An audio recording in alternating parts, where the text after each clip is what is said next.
अस्सलाम वालेकुम दोस्तों, कीअं आहियो? उमेद करियां पियो सभु ठीकु ठाक हूंदा। दोस्तों अॼु के इन वीडियो में तव्हांखे अज़ीज़ सांगी उर्फ खानू जी स्टोरी ॾसण वारो आहियां। जी हाँ दोस्तों, ड्रामनि जी स्टोरी अज़ीज़ सांगी जी तव्हांजे अॻियां बयानु करण वारो आहियां।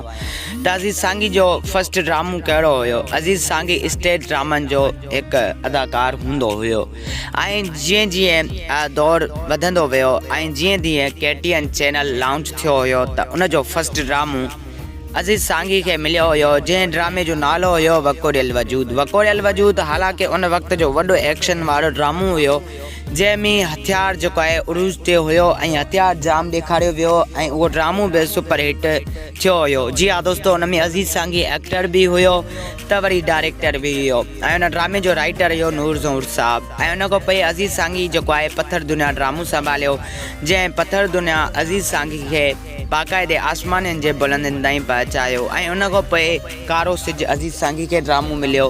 कारे सिज खां पोइ अज़ीज़ सांगी ते 2019 में केस दाख़िल थियो आहे, जेको लगातार मुकमल 5 साल थी चुका आहिनि, पर अञा ताईं अज़ीज़ सांगी तां उहो केस न पियो ख़त्म थिए। दोस्तों तमामु जल्द अज़ीज़ सांगी जेके नई का न्यूज़ जेकी बि ईंदी मीडिया में तव्हांजे अॻियां उहा रखंदासीं। फ़िलहालु असांजे चैनल खे ज़रूरु सब्सक्राइब कंदा, लाइक कंदा, कमेंट कंदा।